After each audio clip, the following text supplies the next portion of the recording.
नमस्कार दोस्तों, आप सबका स्वागत है स्टॉक बॉक्स के बिजनेस स्टैंडर्ड एनालिसिस वीडियो में। मेरा नाम है विशाल, मैं रिसर्च एनालिस्ट हूं स्टॉक बॉक्स टेक्नोलॉजीज में। एंड हैप्पी इंडिपेंडेंस डे आप सभी व्यूअर्स को। एंड थैंक यू ऑल रोज रोज इस सारी वीडियोस को देखने के लिए, डेली पार्टिसिपेट करने के लिए स्टॉक बॉक्स के साथ इस जर्नी में। एंड आज कुछ बहुत ही बढ़िया आर्टिकल्स लेकर आया हूं मैं आप लोगों के लिए। सबके लिए कुछ ना कुछ है यहाँ पे। सबसे पहले तो जो इन्वेस्टर्स हैं, जो मेटल सेक्टर में इन्वेस्ट करके बैठे हुए हैं, देखिए टाटा स्टील वगैरह स्टॉक्स में स्पेसिफिकली बहुत घाटे में आ गए हैं वो इस साल, तो उनसे रिलेटेड बहुत इंपॉर्टेंट न्यूज है। समझाऊंगा मैं कि क्या हो रहा है इस वक्त और आगे क्या फर्क पड़ने वाला है। इसके अलावा मैं ये भी डिस्कस करूंगा, आप देख सकते हैं कि इस वक्त म्यूचुअल फंड्स के पास शायद कुछ लाख करोड़ रुपए कैश पड़े हुए हैं जो वो वेट कर रहे हैं मार्केट में लगाने के लिए। तो इससे क्या हमारे मार्केट को बहुत बढ़िया सपोर्ट मिल सकता है, वो भी हम जानेंगे अभी अगले आर्टिकल में। इसके अलावा इन्फ्लेशन में हम हमेशा डिस्कस करते रहते हैं कि भाई फूड इन्फ्लेशन को अलग कर दो हमारे ओवरऑल इन्फ्लेशन से, क्योंकि आरबीआई इंटरेस्ट रेट कुछ भी कर दे उस पर फर्क नहीं पड़ेगा। तो उसके डिटेल को भी हम डिस्कस करेंगे अच्छे से। यूएस में इन्फ्लेशन फाइनली अच्छे डेटा लेकर आ रहा है, तो ये बहुत राहत की बात है वहां से भी। तो आईटी कंपनीज कल बढ़ी हुई थी, उसका रीजन यही है और आगे इसका फोरकास्ट भी देखेंगे हम।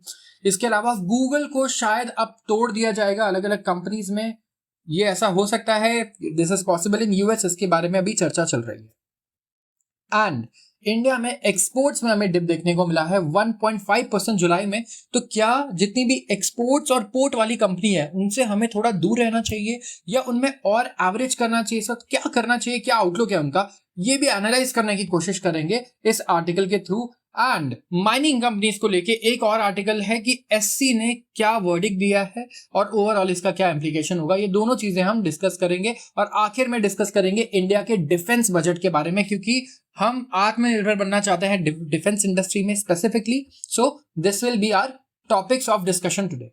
तो यहाँ पे शुरुआत करूंगा मैं सबसे पहले metal measures hint a limited impact.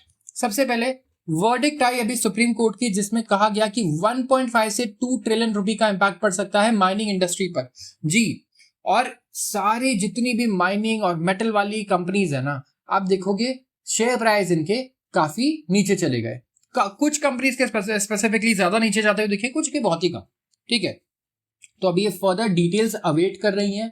ठीक है, and state actions before pursuing litigation, उन्होंने कहा कि अभी वो इंतजार करेंगे लिटिगेशन परस्यू करने से पहले। अभी रिसेंट एससी ऑर्डर आया जहां मैंडेट किया गया कि जितने भी ड्यूज हैं, मतलब टैक्सेस, वो रेट्रोस्पेक्टिवली कलेक्ट किए जाए। मतलब कि लेट्स से कोई ऐसा टैक्स का लेट्स से बर्डन है जो आप सोच रहे थे कि हमारा बर्डन है ही नहीं तो हमें पे ही नहीं करना, आपने 5 साल नहीं किया। अब सुप्रीम कोर्ट बोल रही है कि नहीं, आपको ये पे करना है अब से, वो तो करना ही है, और 5 साल पहले से भी जो आपका बकाया है पूरा ड्यू, इसको भी पे करना है। तो ये होता है रेट्रोस्पेक्टिव। ये हो गया रेट्रोस्पेक्टिव, और इससे इंडियन माइनिंग इंडस्ट्री को थोड़ा झटका लग सकता है। तो ये जो एरियर्स होंगे, ये जो रेट्रोस्पेक्टिव ड्यू होंगे ना पिछले 5 साल के, जैसे एग्जांपल मैंने दिया, तो ये 1.5 ट्रिलियन से 2 ट्रिलियन रुपए तक हो सकते हैं। स्पेसिफिकली देखिए जो माइंस हैं ये ओडिशा में, झारखंड में, ये सबसे ज्यादा अफेक्टेड रहेंगी स्पोक्स पर्सन के according for federation of Indian mineral industries. तो सब अग्री कर रहे हैं कि ओडिशा एक की स्टेट रहेगा टू वॉच। रेगुलेटरी फाइलिंग में कहा गया कि टाटा स्टील ने वेंसडे को कहा कि वो स्टडी कर रहा है कि एससी के जजमेंट का क्या इंपैक्ट फाइनेंशियल पड़ सकता है, और ये अभी डिस्क्लोज किया जाएगा ड्यू कोर्स में। जल्दीबाजी वो बिल्कुल नहीं करेंगे, दे हेट स्पेकुलेशन। तो जब भी स्टेटमेंट आएगा वो बिल्कुल कंफर्म स्टेटमेंट आएगा कि हाँ, इससे हमारे को इतना फर्क पड़ने वाला है। अभी स्टील प्रोड्यूसर ने एक कंटिजेंट लायबिलिटी डिस्क्लोज की है 17,337 करोड़ की। तो मैं बता देता हूं ये क्या होता है। जब भी आपकी कंपनी पे कोई कोर्ट में केस ऐसा चल रहा हो जहां आपको लगे कि यहां मेरे पर लायबिलिटी आ सकती है, आगे ना नुकसान हो सकता है, तो आपको इसे as a contingent liability disclose करना पड़ता है। ठीक है, अपने शेयर होल्डर्स के लिए, क्योंकि ये हमारी एग्जिस्टेंस को एक मटेरियल इंपैक्ट डाल रहा है। राइट, इतनी बड़ी लायबिलिटी है, 17,500 करोड़ की लायबिलिटी तो टाटा स्टील पे है, इसीलिए तो हमें शेयर प्राइस भी इतना मात खाता हुआ दिखा इतनी बुल मार्केट में भी टाटा स्टील का। तो यहाँ पे ओवरऑल देखेंगे जो दूसरी स्टील कंपनीज हैं वैल्यू चेन में, जैसे कि SAIL, steel authority of India limited, NMDC, ये भी इंपैक्ट देख सकते हैं करीब 4,500 से 6,500 करोड़ तक का, जो इनके आयरन ओर माइनिंग से रिलेटेड है। इसके अलावा निफ्टी का जो मेटल इंडेक्स है, निफ्टी मेटल, ये 1.5% के करीब नीचे था। यहाँ पे NMDC, Hindustan copper, national aluminium company, ये सभी टॉप लूजर्स रहे हैं, मतलब इन्होंने सबसे ज्यादा वैल्यू लूज की उस दिन। टाटा स्टील ने कहा कि वो एग्जामिन कर रहा है कि क्या वर्डिक्ट होगा, और दूसरी कंपनी जैसे कि वेदांता, हिंडाल्को, हिंदुस्तान जिंक, ये कोई बड़ा मेजर हिट एक्सपेक्ट कर ही नहीं रहे हैं। तो इसी बहाने आज आपको इंडिया की मेटल इंडस्ट्रीज में जो कंपनीज है उनका नाम याद हो गया होगा। हिंदुस्तान जिंक है, कॉपर है, वेदांता है, हिंडाल्को इंडस्ट्रीज है, इसके अलावा steel authority of India, NMDC है। तो ये माइनिंग एंड स्टील वाली कंपनीज है, माइनिंग एंड मेटल इंडस्ट्री से हम बोलते हैं, ठीक है। तो जो हिंदुस्तान जिंक लिमिटेड एचजीएल, यहाँ पे इनके सीईओ का कहना है कि भैया हमारे पे तो कोई मटेरियल इंपैक्ट पड़ेगा ही नहीं। मटेरियल इंपैक्ट, ठीक है, एक होता है इंपैक्ट जिसका कोई छोटा इंपैक्ट पड़ जाए, लेट्स से आपकी रेवेन्यू पे 0.0001%, बट यहाँ पे मटेरियल इंपैक्ट क्या होगा, जो आपको फील हुआ कि हाँ यहाँ पे नुकसान हो रहा है, हमारी कंपनी को बड़ा नुकसान है, इससे रिकवर करने में हमें टाइम लग सकता है। तो ये एक मटेरियल इंपैक्ट हम इसे बोलते हैं, जो थ्रेटन करता है कंपनी के रेवेन्यू को, प्रॉफिट को या एग्जिस्टेंस को ऑल टुगेदर। तो हिंदुस्तान जिंक को कुछ फर्क नहीं पड़ने वाला है, उनका ये कहना है। वेदांता ने भी कहा कि यहाँ पे इतना कुछ हमें ज्यादा इससे अफेक्ट नहीं पड़ने वाला। टाटा स्टील परेशान है, 17,500 करोड़ का इनके ऊपर ड्यू बैठ जाएगा। तो हमें देखना होगा कि किस तरीके से आगे ये इसी को हैंडल करते हैं। इस पे और क्लैरिटी चाहिए अभी, तो जल्दीबाजी में कोई अगर शेयर बेच दे रहा है, खरीद ले रहा है, तो ये मुझे लगता है कि ये तो पैनिक वाला बिहेवियर है, और तभी कोई ऐसा करता है जब बहुत ज्यादा पैसे लगा कर बैठा हो मार्केट में। Equity schemes stockpile cash in response to sky high valuations. अब आप लोग म्यूचुअल फंड में अपना कैश तो डाल रहे हैं, लेकिन क्या म्यूचुअल फंड उस कैश को स्टॉक मार्केट में लगा रहा है, या वो बस ऐसे ही अभी धूल खा रहे हैं आपके पैसे? अब ये हम जानते हैं इस वीडियो में।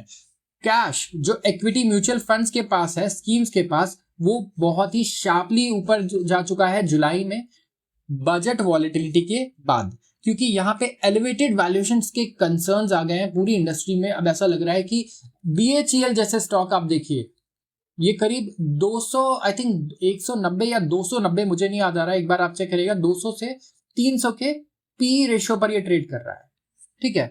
मैं कह रहा हूं हो सकता है बहुत बुलिश हो, बीएचईएल बहुत ही बढ़िया स्टॉक है, लेकिन 200 से 300 के पी रेशियो, उसके अलावा 100+ 200+ पी रेशियो वाली कंपनी से आप देखेंगे तो आपको यकीन होगा कि इस वक्त किस तरीके से लोग कुछ भी पैसा देने को तैयार है मार्केट में। तो जो ये स्ट्रॉन्ग इन्फ्लोज आ रहे हैं ना, इसकी वजह से आप देखेंगे हमें दिख रहा है कि कैश लेवल्स भी एलिवेटेड है म्यूचुअल फंड के पास। मतलब लोग एसआईपी किए जा रहे हैं, पैसा दिए जा रहे हैं म्यूचुअल फंड्स को, म्यूचुअल फंड्स उन्हें अभी लगा नहीं पा रहे हैं, वैल्यूएशन ही इतना ज्यादा है कि लगाए तो हो सकता है कई साल तक फंस जाए उस कंपनी में, तो उन्हें भी डर लग रहा है। तो इसीलिए ये सिनेरियो क्रिएट हो गया है। इक्विटी म्यूचुअल फंड स्कीम्स जो टॉप 26 फंड हाउसेस की अगर मैं बात करूं, तो करीब 80,000 करोड़ कैश ही लेकर बैठे हुए हैं at the end of July 2024। 27% ज्यादा कैश है इनके पास जून से, जहां 62,700 करोड़ रुपए थे इनके पास, according to a Motilal Oswal report. As a result जो एग्रीगेट प्रपोर्शन है कैश का इन स्कीम्स में, ये 15 मंथ हाई पर चला गया है और 5.4%, एंड जून में कैश था 4.6% अपनी पोर्टफोलियो का, 4.5% कैश में था, अब 5.5% कैश में है 15 महीने के हाई पर। म्यूचुअल फंड एग्जीक्यूटिव्स का कहना है कि मैंडेट तो ये है कि फुल्ली इन्वेस्टेड रहो, लेकिन कुछ फंड्स उन्हें अवेलेबल रखने चाहिए ड्यूरिंग टाइम्स ऑफ अनसर्टेनिटी या एक्सेसिव वैल्यूएशंस, ताकि वो उसे होल्ड कर पाए। तो valuation concern specifically mid cap और स्मॉल कैप स्पेस में है। अगर आप देखेंगे एक साल से तो ये लगातार ओवर वैल्यूड ही चल रहा है, एंड जहां हमें लग रहा था कि ओवर वैल्यूड है, वहां से 50% और बढ़ चुका है। तो यहाँ तो आप ये तो मैं बोलूंगा कि इस तरीके का सिचुएशन है कि लोगों को हंसी आ रही है अपने आप के ऊपर, कि हमें लग रहा था 100 रुपए में, नहीं ये तो बड़ा ओवर वैल्यूड है, अब ये 200 रुपए का हो चुका है, और वो भी मैं इंडेक्स की बात कर रहा हूं। स्टॉक्स तो 5 गुना 10 गुना हो चुके हैं, ठीक है। तो जो मार्केट है ये it is supported by mutual fund inflows and extended bull run पे चल रहा है। तो जुलाई में इक्विटी मार्केट ने डिलीवर किया strong performance despite union budget delivering negative surprise. Capital gain tax बढ़ा दिया गया, फिर भी हमें देखने को मिल रहा है बजट के बाद मार्केट ने नया हाई बनाया है। ओवरऑल अगर आप देखेंगे तो 4% और 3.5% का गेन हमें दोनों इंडिसेस में भी देखने को मिला। निफ्टी में जो 12 मंथ फॉरवर्ड पी रेशियो है, ये चल रहा है 20.2x compare to 5 year average of 19.6। 3। तो जो पी रेशियो है आप लोगों को मैं बता दूं, देखिए बहुत लोगों को शायद पी रेशियो पता ना हो, बट यूजुअली सबसे पहले बेसिक्स में लोग पीई रेशियो ही पढ़ते हैं। पी रेशियो क्या बताता है?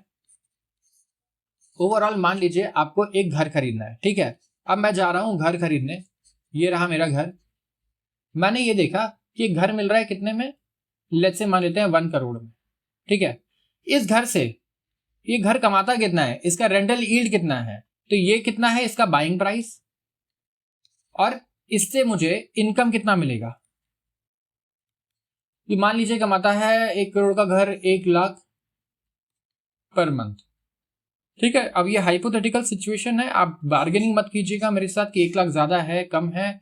और यहाँ पे पी रेशियो क्या होता है, प्राइस क्या है इस घर का, पी रेशियो का फुल फॉर्म होता है प्राइस डिवाइडेड बाय अर्निंग्स। ये एकदम कॉमन सेंस वाला रेशियो है, ये आप रियल लाइफ में हर जगह यूज कर सकते हैं। प्राइस क्या है घर का, 1 करोड़ 1 CR, ठीक है। और इसके अलावा जो अर्निंग्स है हमारी कितनी है, वो 1 लाख। अब ये क्या है, 1 लाख पर मंथ, सॉरी, तो मैं इसको कर देता हूं 12 लाख 1 साल, ठीक है। 1 साल की इनकम को हम लेते हैं यहां पर। तो अगर इसे आप डिवाइड कर दें यहां पे, तो पी रेशियो कितना आ जाएगा, 1 CR डिवाइडेड बाय 12 लाख। तो यहां पे आप देख सकते हैं कि करीब 8 पॉइंट समथिंग के करीब हमारा पी रेशियो है, ठीक है। तो यहां पे सिमिलरली आप स्टॉक मार्केट में भी ना एक देखते हो, 2 घर को अगर आप कंपेयर करो, ठीक है। अब यहां पे पी रेशियो का यूज बहुत बढ़िया बता रहा हूं। अब एक घर है वो है कितने का, 1.5 CR का, और यहाँ पे रेंट कितना आ रहा है, 15 लाख। तो आप कैसे कंपेयर करोगे कि कौन सा फ्लैट बढ़िया है, अगर दोनों बिल्कुल एडजेसेंट है, दोनों की वैल्यू भी सेम ही इंक्रीज होगी। ऐसे पी रेशियो इसका कैलकुलेट करो, 1.5 CR, ठीक है। इसका रेंट साल का कितना है, 15 लाख, तो ये आ रहा है कितना, 10। अब पी रेशियो इसका 10 आ रहा है और सेकेंड वाले फ्लैट का, और पी रेशियो पहले वाले फ्लैट का कितना आया, 8 पॉइंट समथिंग आया, 8.5 मान लेते हैं, समझ लीजिए, ठीक है। 8.9 ही रख लीजिए, इसे 8.8 रख लीजिए चाहे। तो यहां पे आप देखिएगा कि सेकंड वाला पी रेशियो 10 है, मतलब अगर मैं रेंट के इनकम पे डिपेंड करूं तो 10 साल लगेंगे मुझे 1.5 करोड़ रुपए वापस आने में, और यहां पर 8.5 साल में ये पैसा वापस आ जाएगा, ठीक है। 8.5 ईयर्स में मेरा इन्वेस्टमेंट यहां से वापस आ जाएगा। तो मैं 8.5 गुना पैसा दे रहा हूं रेंट का, यहां 10 गुना ज्यादा पैसा दे रहा हूं। तो 1.5 करोड़ वाला फ्लैट महंगा है जहां पे रेंट आ रहा है 15 लाख, 1 करोड़ वाला फ्लैट सस्ता है जहां पे मुझे रेंट मिल रहा है कितना, 12 लाख। तो ये पी रेशियो है जहां मुझे वैल्यूएशन कंपेयर करने के लिए बताता है कि कौन सी चीज ओवर वैल्यूड है, अंडर वैल्यूड है। स्टॉक मार्केट में भी निफ्टी अगर आप देखें, पूरी निफ्टी, ठीक है, निफ्टी एक इंडेक्स है जिसमें 50 कंपनीज है, तो 50 कंपनी 20 गुना पे चल रही है, जबकि इनका 5 साल का एवरेज कितना है, 19.3। तो ये पहले से ज्यादा वैल्यूड है यहाँ पे, ये इस मैट्रिक्स से आप ये बोल सकते हैं। पी रेशियो अगर आप देखें निफ्टी मिड कैप का, मिड कैप 100 का, ये चल रहा है 32.9, जो 5 ईयर एवरेज है वो है 24.3, और स्मॉल कैप का चल रहा है P 20.6 compare to 5 year average of 17.2। तो पी टर्म्स की अगर हम बात करते हैं तो निफ्टी 50 ट्रेड कर रहा है 89% प्रीमियम पे to MSCI emerging market index above its historical average of 50%। तो पहले 50% प्रीमियम पे ट्रेड करता था MSCI इंडेक्स के, अब 89% पे कर रहा था। देखिए कोई चीज महंगी है या सस्ती है कंपैरेटिवली, बहुत सारे तरीके होते हैं, तो अभी इसमें हम बहुत ज्यादा नहीं घुसेंगे, ठीक है। अलग अलग तरीकों से कि मार्केट ओवर वैल्यूड है, अंडर वैल्यूड है, बहुत सारे मेट्रिक्स होते हैं इसके, ठीक है। तो यहाँ पे हमारे लिए इंपॉर्टेंट क्या है कि हाँ मार्केट पहले से ओवर वैल्यू लग रही है इसलिए, और इस आर्टिकल का कंक्लूजन यह है कि म्यूचुअल फंड्स इसीलिए बहुत सारा पैसा अभी लेकर के बैठे हैं कैश में, वो वेट कर रहे हैं कि भैया वैल्यूएशन थोड़े कम हो, थोड़े सस्ते हो, तब हम खरीदे, या फिर रिजल्ट बढ़िया है। इस बार रिजल्ट अच्छे नहीं आए हैं, भले ही वैल्यू नहीं कम हो रही है स्टॉक्स की, लेकिन रिजल्ट अच्छे नहीं आए हैं, नहीं तो अभी तक म्यूचुअल फंड्स पैसे लगा चुके होते हैं, हम ये मानकर चल रहे हैं। यहाँ पर आते हैं दूसरे आर्टिकल पे, revising the consumption basket, food inflation continues to be in the news. Food inflation stock box भी डिस्कस कर रहा है लगातार बहुत सारे न्यूज़पेपर के वीडियोस में, एंड यहाँ पे एक रिसर्च आर्टिकल पब्लिश हुआ by in the Reserve Bank of India's January 2024 monthly bulletin. एक स्ट्रॉन्ग केस दिया उन्होंने कि अंडरस्टैंड करें हम बिहेवियर फूड इन्फ्लेशन का, और ये क्यों बहुत ही जरूरी है मॉनेटरी पॉलिसी की कंडक्ट में कि हम इसे लें। मेरा पर्सनली ये बिलीव कर रहा था कि हम क्यों वेट कर रहे हैं, फूड इन्फ्लेशन को इतना क्यों इंपॉर्टेंस दे रहे हैं, ये तो आरबीआई कंट्रोल करती ही नहीं है। बट यस वी वांट ऐसे पॉइंट्स जिससे हमारी सोच बदले, अगर हमें कुछ ना पता हो तो पता चले। तो let's read about this research paper. Monetary policy committee ने अगस्त 2024 की यहाँ बात हो रही है, मीटिंग हुई 2024 की, एंड गवर्नर ऑफ आरबीआई ने ओपिनियन दिया कि फूड इन्फ्लेशन प्रेशर्स को हम इग्नोर नहीं कर सकते हैं, और रीजंस किए गए, आउटलाइन किए गए हैं बिलो। और जो डिस्कशन है फूड इन्फ्लेशन पे, ये और नुआंस्ड होगी जब कंजम्पशन बास्केट को रिवाइज किया जाएगा in line with the patterns observed in India's household consumption expenditure सर्वे। तो एक सर्वे हुआ था कि किस तरीके से हाउस होल्ड, एक नॉर्मल आम परिवार हिंदुस्तान में चीजें कंज्यूम करता है, किस पे कितना खर्च करता है, अपनी इनकम का कितना प्रपोर्शन। तो कंजम्पशन बास्केट की बात करते हैं। जितने लोग भी महंगाई दर में इंटरेस्टेड है ना, कि लोग जो पूछते हैं कि यार महंगाई दर तो 2% हो गई है 9% से, चीजें तो उतनी ही महंगी है, वो सारी लोग बहुत जरूरी है कि सारी चीजें रीड करें, और रीड नहीं करते हैं तो हमारे से समझने की कोशिश करें। कंजम्पशन बास्केट होता है यहाँ पे, ठीक है। कंजम्पशन बास्केट क्या होता है? कंज्यूमर प्राइस इंडेक्स एक रेशियो है, ठीक है। ये एक रेशियो है of the value of consuming a fixed basket at today's prices to that of same basket at the past reference period known as base year। यहां पे बात कर रहे हैं हम लोग कंज्यूमर प्राइस इंडेक्स होता क्या है। तो मान लीजिए आप एक बास्केट बना देता हूं मैं, उसमें 10 चीजें हैं, ये 10 चीजों पे ना आप अपना 80% इनकम डाल दे रहे हो, ये मेजर खर्चा है आपका, ठीक है। ये मैंने बास्केट बना दिया। अब मुझे महंगाई दर कैलकुलेट करनी है, तो मैं देखूंगा कि इस साल मान लीजिए विशाल है, मैं अपना ही नाम दे देता हूं, विशाल 80% यहाँ पे खर्च करे थे, इतना इनकम 100 रुपए लगा रहे थे इस पे। अब इस बास्केट में जो चीजें हैं ना, इसी क्वांटिटी में सिंगल यूनिट बेसिस पे 120 रुपए की हो गई, ठीक है। यहां पे मैं बोलूंगा इन्फ्लेशन, रेट ऑफ इन्फ्लेशन कितना है? 20%। 20% दाम बढ़ गया, ठीक। अब यहां से ऐसे करते 200 पे आ गया इन्फ्लेशन, बहुत बढ़ गया इन्फ्लेशन, ठीक है। 100% बढ़ गया ऑलमोस्ट, यहां से बेस से 2 साल हो चुके हैं। अब इन्फ्लेशन यहां से गिरना शुरू हुआ। जब गिरना शुरू हुआ तो क्या हुआ, कैसे गिरा इन्फ्लेशन?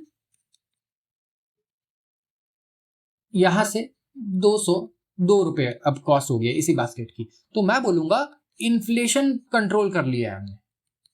सरकार बोलेगी वाह, हमने इन्फ्लेशन कंट्रोल कर लिया। कैसे?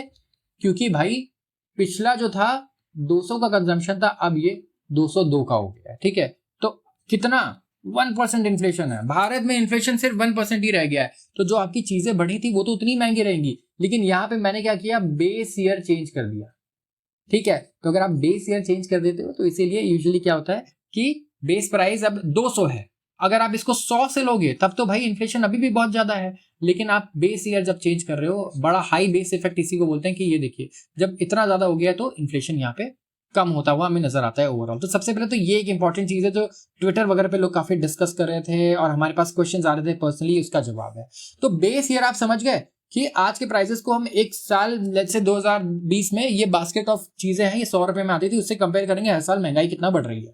तो मीनिंगफुल क्रॉस कंट्री कंपैरिजन के लिए of inflation rate, national statistical office around the world और इंक्लूडिंग इंडिया कुछ मैनुअल फॉलो करते हैं constructing and revising important indices.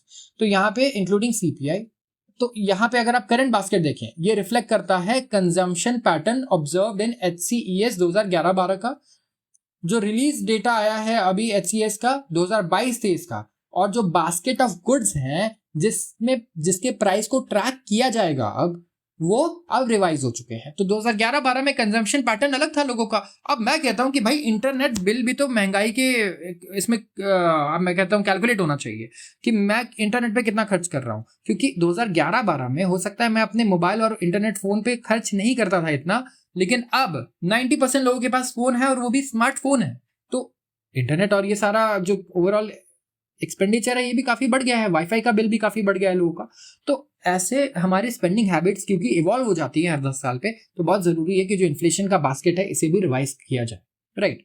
तो रूरल सीपीआई बास्केट में फूड और बेवरेजेस और पान, तंबाकू और intoxicants, clothing, footwear, fuel, light और मिसलेनियस चीजें होती हैं जो गांव वाले इलाके हैं, रूरल इलाके, ठीक है।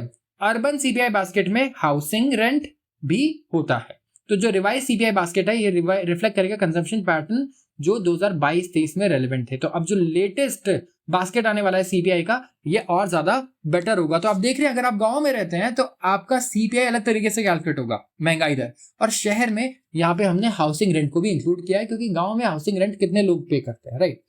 अगर आप मेजर करें inflation precisely is of utmost importance. यहाँ पे हम इंपॉर्टेंस की बात करें कि क्यों जरूरी है सीपीआई। क्योंकि आरबीआई ने मैंडेट किया कि हम महंगाई दर को लाना चाहते हैं 4% पे प्लस या -2%। तो जितना ज़्यादा इन्फ्लेशन होगा, हमारा नॉमिनल इंटरेस्ट रेट या यील्ड सेकेंडरी डेट मार्केट में और ज़्यादा होगा, ठीक है। और जो इंक्लूजन हुआ है गवर्नमेंट ऑफ इंडिया का बॉन्ड्स में, हमारे बॉन्ड्स का JP Morgan government bond index में इमर्जिंग मार्केट में, तो यहाँ पे ग्लोबल इंटरेस्ट काफी बढ़ गया है इंडिया के मैक्रो इकोनॉमिक्स इंडिकेटर में। अभी हमारे जो बॉन्ड्स है, बॉन्ड्स में मैं नहीं बात करूंगा ज्यादा क्योंकि लोग कंफ्यूज हो जाएंगे, बट हमारे बॉन्ड्स, हमारे मार्केट्स इस वक्त रिकग्नाइज किए जा रहे हैं इंटरनेशनली, ठीक है। तो यहाँ पे बहुत जरूरी है कि हम अपने मैक्रो इकोनॉमिक इंडिकेटर्स को वॉच करें। मैक्रो इकोनॉमिक इंडिकेटर्स जैसे कि हमारा जितना भी डेटा ये आता है मैक्रो इकोनॉमिक, चाहे जीडीपी का डेटा हो, महंगाई का डेटा हो, पीएमआई हो, मैन्युफैक्चरिंग सर्विसेज को लेके सारे इंपोर्ट एक्सपोर्ट हर चीज। तो सीपीआई बास्केट रिफ्लेक्ट करती है inflation experience universe of house hold covered in HCS। तो चेंज इन फूड बास्केट की अब बात करते हैं। ओवर पीरियड ऑफ फ्रॉम 2011-12 से 2022-23 जो शेयर है फूड का मंथली पर कैपिटा कंजम्पशन में, ये 52.9% से 46.38% आ चुका है इन रूरल, और फ्रॉम 42.62 से 39 आ चुका है ये अर्बन एरिया में। रूरल एरिया में सीरियल्स डिक्लाइन हुए हैं, सीरियल्स के शेयर 10.5 से सिर्फ 4.5% रह गए हैं, और पल्सेस के 2.7 से 1.77 रह गए हैं इस पीरियड में। अर्बन एरिया में सीरियल्स डिक्लाइन हुआ है 6.66 से 3.62, and pulses and pulse product 1.93 से 1.21 सेम पीरियड में। तो क्योंकि हाउस होल्ड्स को फ्री में चावल मिल रहे हैं, फ्री में व्हीट मिल रहा है, course grains public distribution system से, तो जो डिक्लाइन है इन द वैल्यू शेयर ये ज्यादा प्रोनाउंस्ड है than the decline in quantity consumed. तो यस, ये फैक्टर्स भी बहुत इंपॉर्टेंट है क्योंकि काफी गांव में आप देखेंगे लोगों के पास राशन कार्ड वगैरह होते हैं, तो उन्हें फ्री में भी काफी चीजें मिलती हैं, चाहे चावल हो, गेहूं, ये सारी चीजें हो। तो 2022-23 में एक इंसान कंज्यूम कर रहा है करीब 9.6 kg and 8 kg of cereals in rural and urban area. तो रूरल एरिया में 9.5 किलो और 8 किलो सीरियल्स अर्बन एरिया में on an average in a month, compare to 11.5 kilo and 9.5 almost 9.5 kilo in 2011-12। तो overall आप देखेंगे rural areas में तो घट गया है ये, मैं कहूँगा करीब 2 kg से, और अर्बन एरियाज में ये 1.3 kg से बड़ा है। तो जो गिवन है share of items consume from PDS in the index is 0.80 in rural India and 0.25 in urban area. तो जो पब्लिक डिस्ट्रीब्यूशन सिस्टम से जो आ रहा है गेहूं, चावल, खाना, उसका शेयर रूरल एरियाज में ज्यादा है कंजम्पशन का, 0.80 है, अर्बन का 0.25 है। तो कोई रीजन नहीं है एक्सपेक्ट करने का कि consumption from PDS would have any effect on inflation पर से। तो इनका कहना है कि पब्लिक डिस्ट्रीब्यूशन सिस्टम का इन्फ्लेशन पे कुछ फर्क नहीं पड़ने वाला है। अब बात कर रहे हैं devil lies in the details. अच्छा सॉरी, हमारे पास एक पैराग्राफ और है। बेवरेजेस का इंपॉर्टेंस यहाँ पे दिया गया, और प्रोसेस फूड का ये भी काफी कंजम्पशन इसका बढ़ गया है, स्पेसिफिकली अर्बन और सब अर्बन एरियाज में भी। अगर आप देखेंगे अब पैक्ड फूड्स हम काफी ज्यादा कंज्यूम कर रहे हैं, ओवरऑल बेवरेजेस भी काफी ज्यादा कंज्यूम कर रहे हैं। तो जो एक्यूरेट मेजरमेंट्स हैं प्राइस ऑफ कुक्ड मील्स के और स्नैक्स के, वो बहुत ज्यादा इंपॉर्टेंट है। For the first time rural और अर्बन एरिया दोनों जगहों पर बेवरेजेस और प्रोसेस फूड का कंजम्पशन बास्केट काफी ज्यादा है एज कम्पेयर टू वही पैसा जो वो मिल्क और मिल्क प्रोडक्ट्स पे खर्च कर रहे हैं उससे। अर्बन एरिया में spending on cereals, vegetables, fruit, ये कंपैरेबल है to that of beverages and process food. इसका मतलब कि जो डिस्कशन है फूड इन्फ्लेशन पे, ये सिंगुलर फोकस पे नहीं है कि आप सिर्फ सब्जी और वेजिटेबल्स के दाम देख रहे हो। यहाँ पे पैकेज फूड भी बहुत इंपॉर्टेंट है। मैं कहूंगा एक हॉस्टल में रहने वाले बच्चे के लिए तो मैगी अगर 1 या 2 रुपए बढ़ जाए या 5 रुपए बढ़ जाए तो उसका पूरा एक्सपेंडिचर पैटर्न चेंज हो जाएगा, राइट। या फिर इंटरनेट का कॉस्ट अगर बढ़ जाए 200 रुपए, 100 रुपए, तो उससे उसका एक्सपेंडिचर काफी बढ़ जाएगा। तो these are very important things. तो इसे मॉडर्नाइज करने की बहुत ज्यादा जरूरत है यहाँ पर ओवरऑल। तो यहाँ पे इस रिसर्च रिपोर्ट के बारे में मुझे लगता है और अच्छी तरीके से हमें बात करना चाहिए, और ओवरऑल एक इन डेप्थ इस पे एनालिसिस करना चाहिए कि क्या क्या चीजें आई हैं इस रिपोर्ट में, और यहाँ पे क्या क्या और नई चीजें देखने को मिलेंगी। तो इस आर्टिकल से हमें पता लगता है कि किस तरीके से कंजम्पशन बास्केट पूरी तरीके से चेंज हो चुका है। अब लोगों के कंजम्पशन पैटर्न भी चेंज हो चुके हैं। सीपीआई हमारे लिए बहुत इंपॉर्टेंट है इस वक्त, जो लोग सोच रहे हैं, और ओवरऑल हमारे जो कंजम्पशन और फूड के जो पैटर्न्स हैं वो पूरी तरीके से इवॉल्व हो चुके हैं, और उसी हिसाब से अब नया बास्केट भी लाया जा रहा है, जिसे HCES 2022-23 हम लोग कहते हैं, India's house hold consumption expenditure सर्वे। तो ये काफी इंपॉर्टेंट है हमारे लिए। आते हैं अगले आर्टिकल पे। यूएस का रिटेल इन्फ्लेशन 2.9% पे आ गया है जुलाई में। स्टॉक मार्केट भी यूएस का हम देखेंगे काफी बढ़िया पॉजिटिव रिस्पांस दिया है इसके अगेंस्ट। ओवरऑल अगर मैं बताऊं, इंडिया में कल आईटी सेक्टर ऊपर क्यों था? क्योंकि आईटी सेक्टर नीचे ही इसलिए गया था क्योंकि यूएस में इंटरेस्ट रेट काफी बढ़ गए थे। इंटरेस्ट रेट क्यों बढ़ गए थे भाई?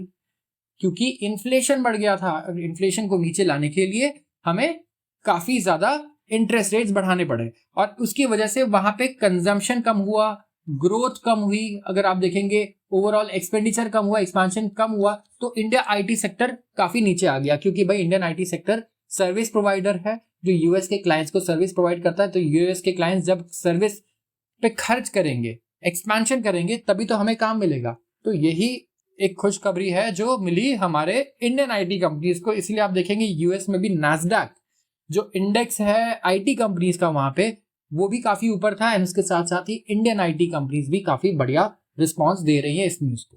तो यहाँ पे सब एक्सपेक्ट कर रहे हैं कि फेडरल रिजर्व के जो फेड कट्स है जो एक्सपेक्टेड है सितंबर में, एंड एक्सपेक्टेशन है 50 बेसिस पॉइंट्स की, वो यहाँ पे हो सकती है पॉसिबल अगर इसी तरीके से इन्फ्लेशन रेट हमें कोई नेगेटिव सरप्राइज ना दे तो।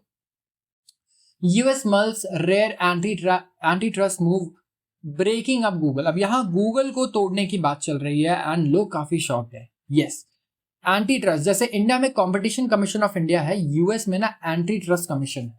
तो ये मोनोपोलीज को देखता है, उन पे वॉच करता है और देखता है कि कहीं कोई कंपनी बहुत ही ज्यादा फायदा तो नहीं उठा रही है अपने मोनोपोली का और दूसरी कंपनी को दबा तो नहीं रही है। तो ये इसीलिए इसका काम है कि इन चीजों को एनालाइज करे और रोके।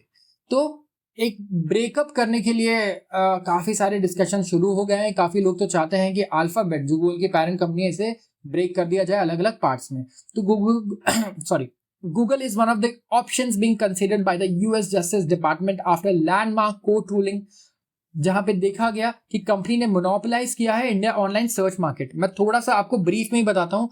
इसमें पाया गया कि यार गूगल तो अपने सर्च इंजन को पूरा हर जगह डोमिनेट कर रही है और मोनोपोली क्रिएट कर रही है। कैसे? कोई भी नया फोन खरीदने जाओ, वहां पे हमें डिफॉल्ट अगर आप देखोगे ब्राउजर मिलता है गूगल क्रोम का। अगर वो नहीं मिल रहा है, दूसरा है, तो उसमें जो डिफॉल्ट सर्च इंजन मिलेगा हमें वो गूगल का मिलेगा। जितने भी एप्पल के फोन से अगर आप देखें तो Google billions of dollars Apple को देता है हर साल सिर्फ इस चीज के लिए कि वहां पर जो डिफॉल्ट ब्राउजर है, डिफॉल्ट सर्च इंजन है, वो जो यूज हो वो हो गूगल। एंड इससे एंटी ट्रस्ट कमीशन का कहना है कि गूगल इनको पे कर रहा है ताकि वो इलीगली अपने मोनोपोली को रन कर सके। तो ऐसी एक मूव माइक्रोसॉफ्ट के अगेंस्ट भी की गई थी कुछ दशकों पहले, 2 दशक पहले, जो ये फेल हो गई थी, सक्सीड नहीं कर पाई थी। तो यहाँ पे कुछ लेस सिवियर ऑप्शंस भी हैं गूगल के लिए। जैसे गूगल को कहा जाएगा कि आप और डेटा शेयर कीजिए अपने कंपटीटर्स के साथ, और कुछ ऐसे मेजर्स और लिए जाएंगे कि इनको कोई अनफेयर एडवांटेज ना मिले एआई प्रोडक्ट्स में, लोगों का ये कहना है। तो यहाँ पे गवर्नमेंट स्पेसिफिकली देख रही है कि ऐसे एक्सक्लूसिव कॉन्ट्रैक्ट्स हैं जैसे इनके एप्पल के साथ है कि आप डिफॉल्ट सर्च इंजन गूगल को ही रखो एप्पल के प्रोडक्ट्स में भी, इसके अगेंस्ट गवर्नमेंट कुछ एक्शन ले सकती है। अगर जस्टिस डिपार्टमेंट पुश करता है कोई ब्रेकअप प्लान, तो यहाँ पे जो यूनिट्स होंगे डाइवेस्टमेंट के लिए वो होंगे Android operating system and Google का वेब ब्राउजर क्रोम, लोगों का ये मानना है। और यहाँ पे ऑफिशियल्स ये भी कह रहे हैं कि यहाँ पे पॉसिबल सेल शायद किया जाए एडवर्ड्स का, ऐसा कंपनी जिससे गवर्नमेंट यूज करती है टेक्स्ट एडवर्टाइजमेंट सेल करने के लिए। तो Google is everywhere and it's an advertising business, वो ऐसे बोलता है, बट वी नो दैट उनके प्रोडक्ट्स लिटरली मोनोपोली क्रिएट कर रहे हैं। इनके पास बहुत ज्यादा डेटा है, बहुत ज्यादा एडवांटेज है। आज आप कितना ही अच्छा सर्च इंजन बना दीजिए, इट डजंट रियली मैटर, कोई यूज ही नहीं कर पाएगा। इट्स लाइक पूरा रियल एस्टेट ही इंटरनेट पे इनके पास है। तो कौन आपको देखेगा, कौन आपको नोटिस करेगा, चाहे आपका सर्च इंजन 10 गुना बेटर है उससे, इट डजंट रियली मैटर। तो यूएस प्लान है, it will have to be accepted by Mehta who would direct the company to comply. And यहाँ पे फोर्स ब्रेकअप अगर होता है गूगल का, तो ये सबसे बड़ा यूएस कंपनी होगा since AT&T was dismantled in 1980s। Yes, AT&T को डिसमेंटल किया गया था 1980s में। इसके बारे में भी आप जरूर पढ़िएगा, बहुत ही इंटरेस्टिंग है। वैसे ही तब से लेकर ये अभी तक सबसे बड़ी कंपनी हो सकती है जिसे ब्रेक किया जाए अलग अलग पार्ट्स में। तो आते हैं अगले आर्टिकल पर। Exports dip 1.5% in July, trade gap at 9-month high. Exports यहाँ पे काफी डिप होते हुए नजर आ रहे हैं हमें। अगर आप देखें इंडिया के जो आउटबाउंड शिपमेंट्स हैं ये कॉन्ट्रैक्ट हुए हैं after a gap of 3 months.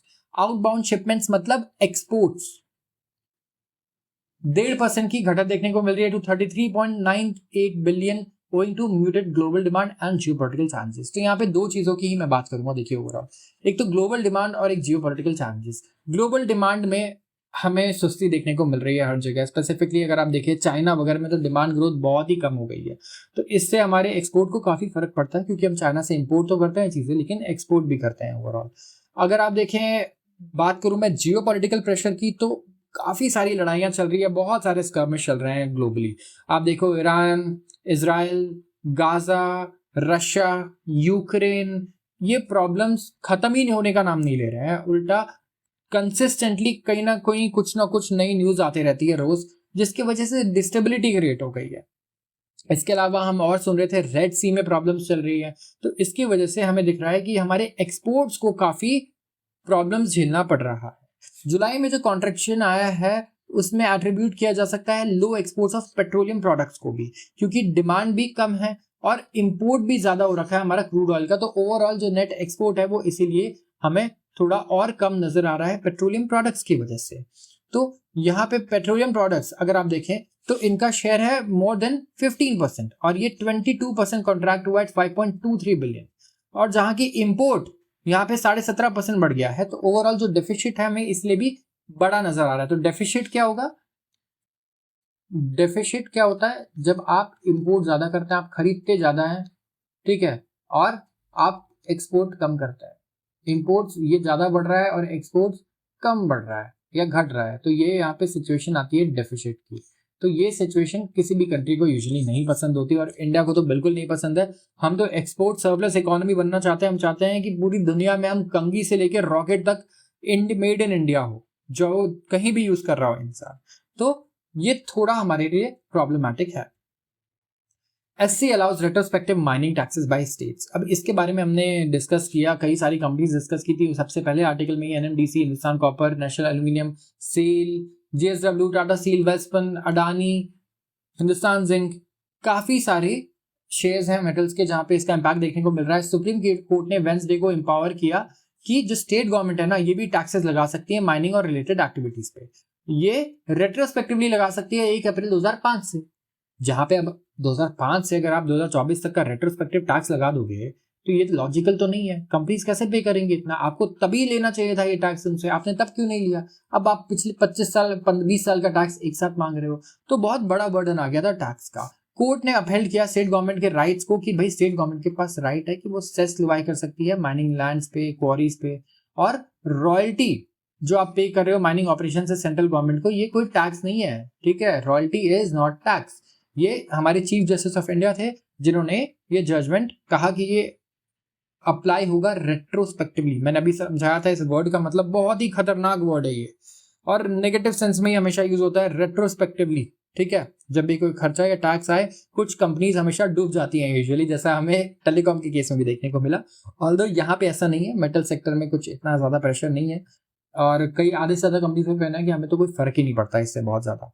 तो ओवरऑल रेट्रोस्पेक्टिव टैक्स लगा है जहां पे स्टेट गवर्नमेंट को कहा गया कि अब आपके पास राइट है सेस लगाने का और ये राइट 2005 से है आपके पास। तो यही ओवरऑल एक वर्डिक्ट है जितना आपको पता होना चाहिए इसके बारे में। आत्मनिर्भर Bharat shaping India defence budget for 2024-2025। यहाँ पे बात हो रही है बजट की, ठीक है। एंड यहाँ पे बजट पैक्ड है 6.21 लाख करोड़। काफी बड़े इंक्रीमेंट हुआ है हमारे ओवरऑल एलोकेशन में अगर आप देखेंगे। बट ये भी मैं बताऊं कि मेजर जो हमारा बजट है वो चला जाता है कहाँ पर? सैलरीज पे करने में और पेंशन पे करने में। जो एलोकेशन है डिफेंस बजट का एंड डेवलपमेंट का, यहाँ पे सब्सटैंशियल इंक्रीज देखने को मिला है। 30,000 करोड़ ईयर मार्क्ड है डिफेंस एंड डेवलपमेंट ऑर्गेनाइजेशन के लिए, DRDO के लिए। इसके अलावा इनोवेशन हम बढ़ाना चाहते हैं, डेवलपमेंट इंक्रीज करना चाहते हैं, इंडिजिनस डिफेंस टेक्नोलॉजीज का, next generation fighter jets, unmanned aerial vehicles, right, UAVs और एडवांस मिसाइल सिस्टम्स का। इंडिया ने अपने गोल्स को बहुत ही क्लियर कट कर दिया है। सबसे पहले तो हमें मैन्युफैक्चरिंग बूस्ट करना है। इंट्रोड्यूस किया है हमने सेवरल पॉलिसी मेजर्स जो लोकल इंडस्ट्रीज को सपोर्ट करती हैं, जैसे कि हम FDI लिमिट को इंक्रीज कर चुके हैं टू 74%। हम चाहते हैं कि आप आओ इंडिया में मैन्युफैक्चरिंग करो, 74% आप खुद ही ओन भी करो। Defence production and export promotion policy aim करती है कि अचीव करे turnover of 1.75 lakh crore aerospace and defence goods में एंड सर्विसेज में बाय 2025। पॉलिसी एनकरेज करती है participation of small and medium enterprises in defence manufacturing, जहां इन्हें एक्सेस दी जाएगी फंडिंग को लेकर। तो स्टार्टअप्स आओ काम करो, हम आपको फंडिंग दे देंगे, गवर्नमेंट का सीधा साधा ये स्टेटमेंट है। एंड प्राइवेट सेक्टर बहुत क्रूशियल है कि पार्टिसिपेट करे, तो इनके लिए ढेर सारे प्रोजेक्ट्स भी हैं और इंसेंटिव्स भी हैं। ठीक है, प्राइवेट कंपनीज के लिए जो डिफेंस सेक्टर में एंटर करना चाहती हैं, जैसे कि टैक्स बेनिफिट्स मिलेगा, प्रोक्योरमेंट प्रोसेस आपके लिए बहुत सिंपल कर दिया जाएगा, और defence industrial corridor Uttar Pradesh और तमिलनाडु में एक सिग्निफिकेंट स्टेप है, जहां हम एक पूरा इकोसिस्टम एनवायरनमेंट बना रहे हैं कि डिफेंस मैन्युफैक्चरिंग हो, एक तरफ डिफेंस रिसर्च पे भी पूरा काम हो, सर्विसेज पे भी पूरा काम हो, आगे को लेके हम पूरा प्रिपेयर्ड रहें कि हम सारी चीजें खुद बना पाए। स्पेसिफिकली जो बेसिक चीजें हैं, जैसे गन्स भी अगर हम बाहर से खरीद रहे हैं तो क्या फायदा 1.4 बिलियन लोगों के होने का, जिनके पास इतना बड़ा यूथ पॉपुलेशन है, और बंदूक और गोली भी अगर हम बाहर से इंपोर्ट कर रहे हो। तो गवर्नमेंट का बहुत क्लियर फंडा है कि डिफेंस में no compromise, we have to be self sufficient, and self sufficient रहना नहीं है, दूसरों को बनाना भी है। तो हम एक्सपोर्ट भी करना चाहते हैं, तो एक्सपोर्ट सरप्लस गोल्स भी हमारे काफी सारे हैं। तो आज के लिए बस इतना ही। अगर वीडियो पसंद आई है तो जरूर इसे लाइक करें और चैनल को सब्सक्राइब करना बिल्कुल भी ना भूलें। आप सबका बहुत बहुत धन्यवाद।